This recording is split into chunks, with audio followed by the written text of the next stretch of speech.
We're also learning more tonight about a civil rights complaint against the Rhode Island DMV. We first told you about it at 6:30. The ACLU claims the DMV refused to let an immigrant take the driver's test with a translator and only offered it in languages he couldn't understand. Eyewitness News reporter Kelly Sullivan is live at the DMV in Cranston with new details. So an Italian national wasn't able to take the written test here at the DMV, and so he contacted the ACLU. Letters went back and forth between the ACLU and the DMV, and when no accommodations were made, the ACLU took its complaint to the federal government. The Rhode Island ACLU is representing an Italian national and Rhode Island resident who was denied access to an interpreter to take a written exam to get a Rhode Island driver's license.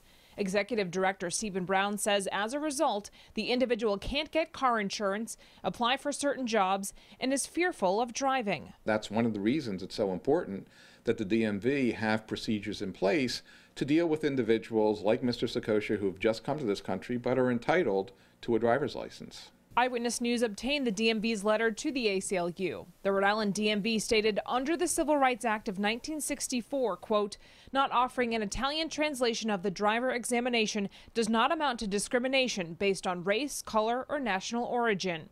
Based on the last census, a decision was made to offer the test in the top 3 languages spoken in the state, English, Spanish, and Portuguese.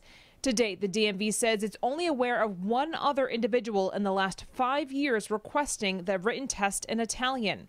The DMV added it's no secret its resources are limited, saying, quote, being spread so thin it would be prohibitively expensive for the division to offer translations of the written test to anyone that requested it.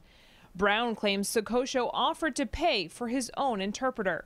The DMV simply can't be in the position of telling thousands of people you have no opportunity whatsoever to get a driver's license, even though you meet all the qualifications for one.